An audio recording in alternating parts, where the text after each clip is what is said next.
maboroteni handizi kuendera padhuze zokorora futi zvawataura Mungu anatuanza kile kugoma na satani. Sasa ushauri satani anataka masama ule makali. Baba anaomba wapashe. Baba. Munema opo here. Maoko ndina. Aiti. Chokwadi chakanaka pamberi. Aiwa. Andina kumubata munhu. Asi chodikuoneni pachezva. Wari kundirongera zvakasasa. Unonongerwa unei chinonyanya kushamisa spirit chaunofunga Handina chandinacho baba. saka chaunofungira kuti vanhu vanokurongera chii kuti sei vasina kurongera mabusinessmen ese akazara kunge vanhu ane mari kuti ndiye andibata ndiyo ndawanekwa naye why iwewe wakatangwaisa muchinjikwa here usatotanga kubata garo kuti mwari unemedzi ndasangana naye uyu akakubata yemazamu uyu akakubata yemazamu uyu akakubvisa yebhurugwa uyu akakubvisa yebhurugwa warume wenyu isu varume Bible don't never judge but with this one I will judge. Munashe Studios inokuunzirai nyaya dzinoitika matinogara, real life stories zvisina kurungwa asi zviri pachena. Kana kari kekutanga kusvika pano baya subscribe wotekenya kabhero ako kuti usazopotsane nezvitsva iwe. Kunashe Studios, real life stories pajekerere pachena zvisina tsvete.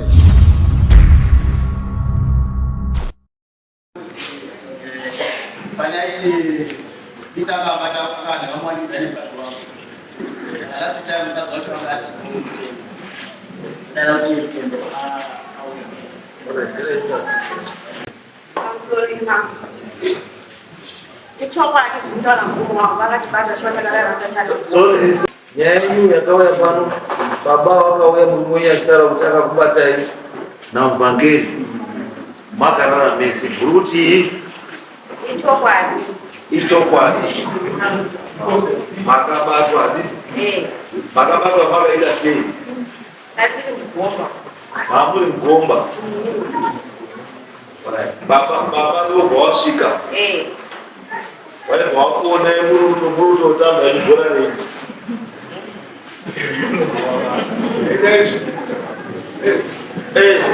wozvira kuitira chii tiri kuitira kuti mangwana musazwe kudari kuno muchinyepa muchitipedzera nguva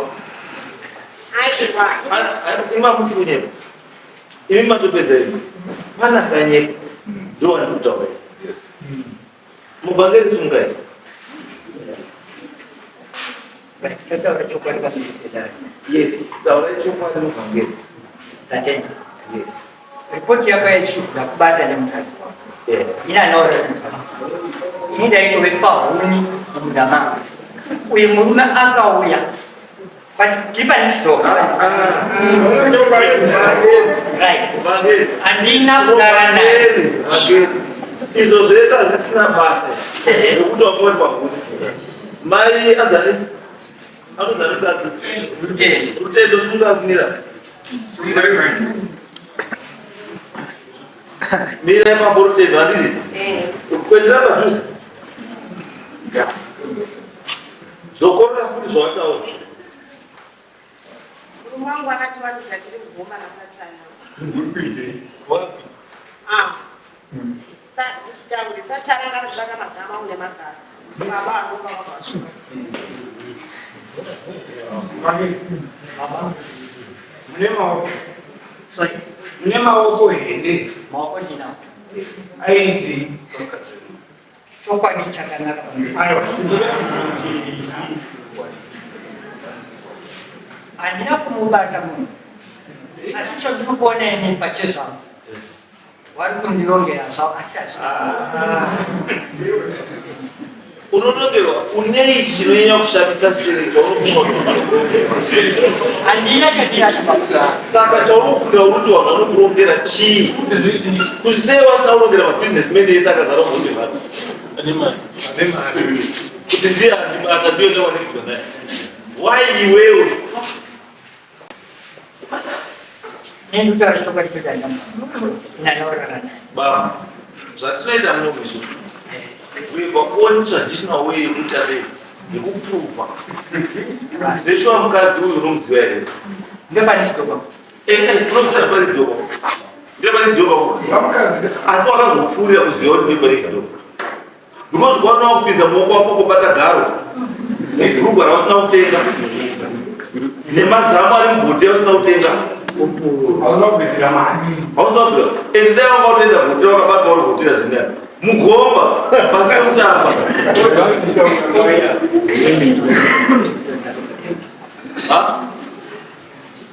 Kubata mugomba. Mugomba. Wakatangwaisa muchinjikwa here usati utanga kubata garo. Kuti Mwari unemedzi zvasangana naye.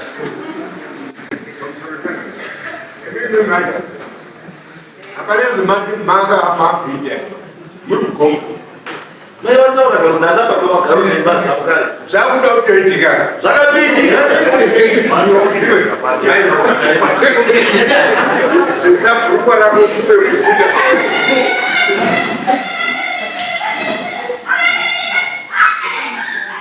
Atai munhu nobandisekiri wewe.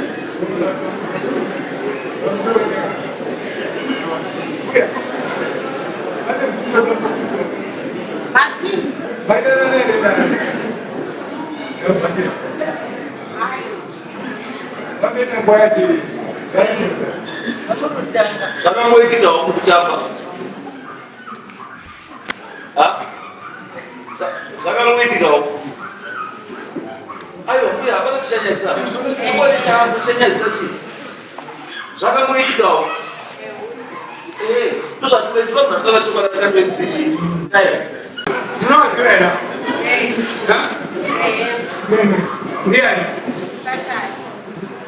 Handizwa. Sachai. Aiwa.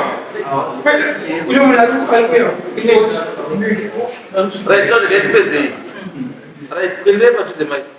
Kuendea padhuze. Pakusungai. Kuendea padhuze. Kuendera padhuze. Watu wengi watu. Wapate maoko.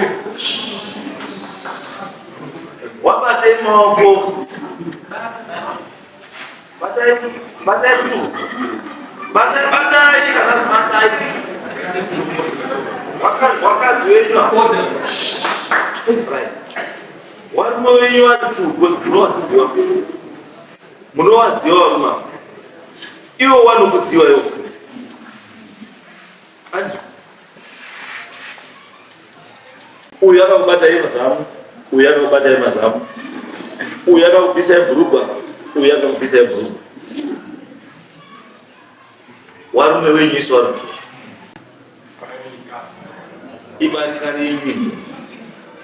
Tikuti muupenyu mukadzi gutsikana nemurume wako wakapiwa naye. Murume gutsikana nemukadzi wako. Chiwe mukadzi akabhadharirwa mari noumwe murume. Mukadzi usachiwewo murume umwe ari kuchengetwawo noumwe mukadzi. Chengetawo murume wako ugere naye. Mai mufundisi wari?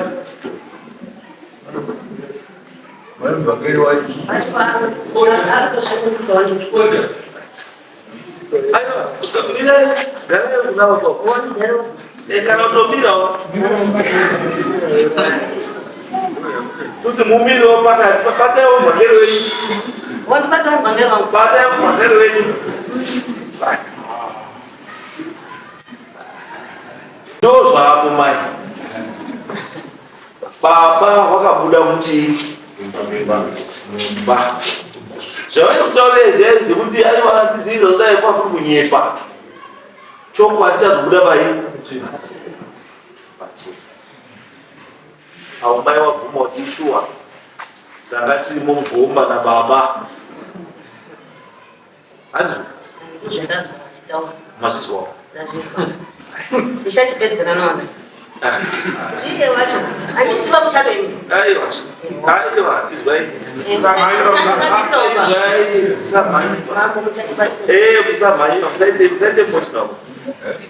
Tangoti chete kuti wakadzi muzive kuti pamwe pacho musasapote varume vanokupinza gomba iye watoziya saka kuti makamudipenda sereki murume ukati murume anonga angangodarwa yes asi nhasi uyu wauya uyu wamira uyu uri kutanda haishuwa murume wakabva kusvika murume ari katakata gomba muvhangeri gomba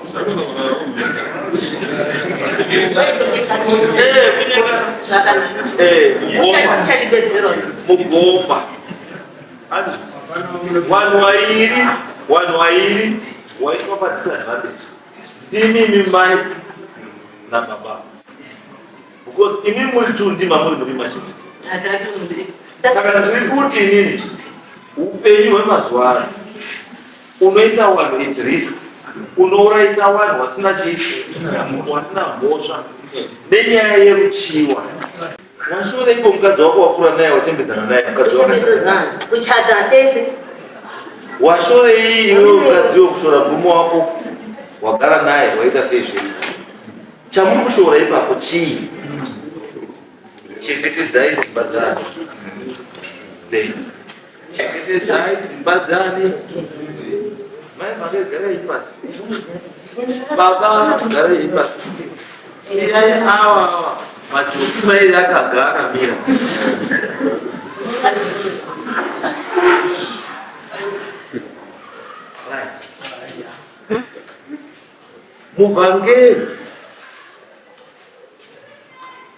muvhangeri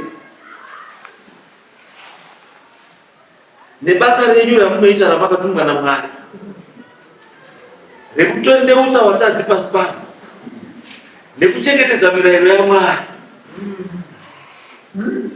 nekuerengera bhaibheri bhuku raMwari kuti vanhu vatendeuke vanhu vagare upenyu hwakanaka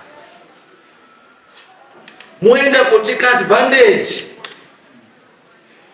yekumira pamberi pevanhu kunoteka advantage yekuita mufudzi wehwani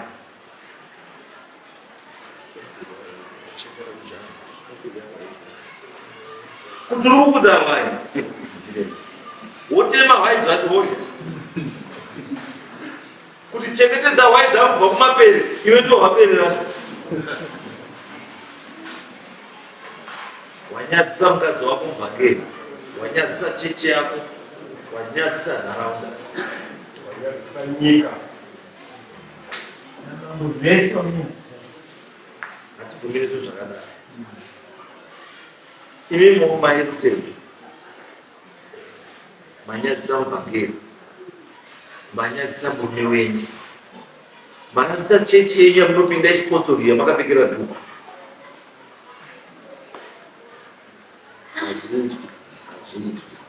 hazviitwi musadzinga vanhu kuchechi musaita kuti vanhu vauenge chechi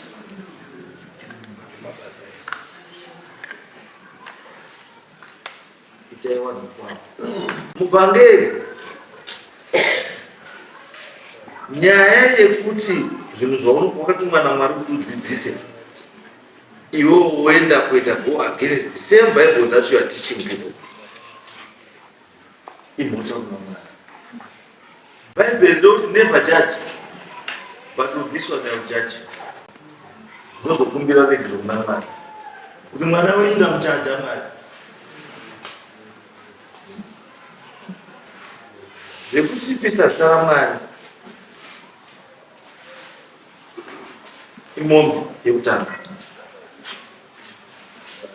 kusvipisa zita rechechi zita raMwari imombe yekutanga mombe yechipiri ndeyekuodanana nemunhu waunoziya waunowadzana naye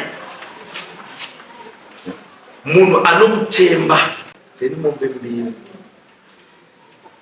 ndedzekudanana nemukadzi wemunhu uchiziva kuti mukadzi wemunhu kudanana nemukadzi wemunhu uchiziva kuti mukadzi wemunhu. Saka ndoda mombe 4 kana kuti 350 pamunhu nembudzi nejongera. Nhasi jendea 4 imwe mombe yacho inofanira kunge yabhadharwa pa 4 February. End of March dzinofanira kunge dzapera. Mukadzi wewe, murume uyu atoripa kuti mukadzi wewe unofanira kuripira maevhangeri. Kudanana nemukadzi wemuvhangeri, kudanana nemukadzi nemurume wemunhu waunoziva, kubvisa maevhangeri hembe, kumufumura pamberi pekereke. Mombe 2 dzamunofanira kubvisa maevhangeri by musi wa 28 February. Dzofanira kunge dzabhadharwa 28 February, dzinofanira kunge dzabhadharwa. Muvhangeri ndazokunyara michano nekupedzera nguva kwauyo nekunyema kuti nhasi uno vanhu vandosofanira kudzoka pana manhasi. Nyaya ino yakapera last week, asi iwewo nekufungwa zvakangwara watoisira nguva.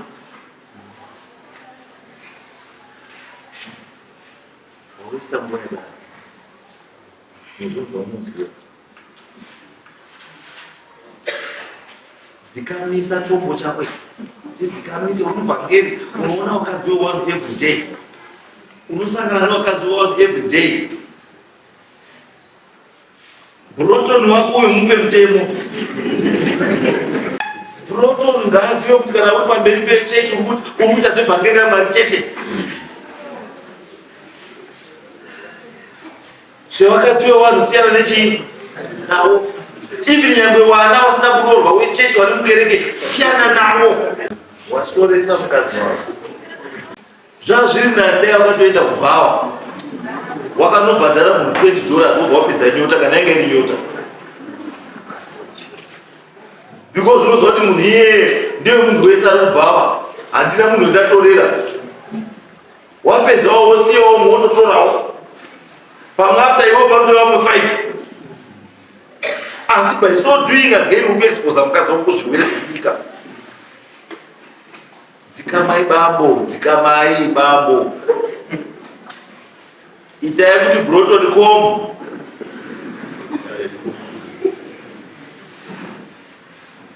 itai bambo kuti Brotoni foro Brotoni com achipinda mumba mako, com achipinda mudhoo mako, asingapindi mudhoo risiri rake. Ukazwa nyota wauinaye ndio wakapiwa, ndio wakasamuka, ndiye wako. Alright, warwera uyu mugomba uyajaira kuita pamberi uyu wabvanakidzwa nemugomba achanakidza nekunona nemumba wake pambedha. Haachanakidzi because wauzi mugomba ndimo chaipo. Mune mhepo inofefetera, hapana kuona ivhu, hapana zvinodzikisa kana kuti pakaomerera pakadisi. Wakanganisa pfungwa dzemukadzi uyu.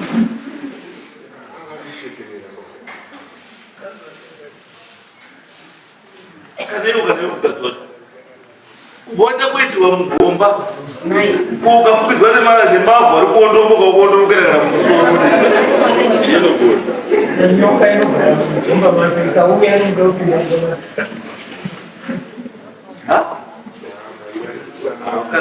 Musanyadzisa kudaro, munonyadzisa wakazi. Zvinhu zvangu zvizonduzvida ndati end of February 28 ini bambo by 4 February mombe kutanga inofanira kunge yabhadharwa. Idare wozomukawo mbozha ngekuti dare wavhura kubhosha after dare remuswari 28 February waidya wakatarisa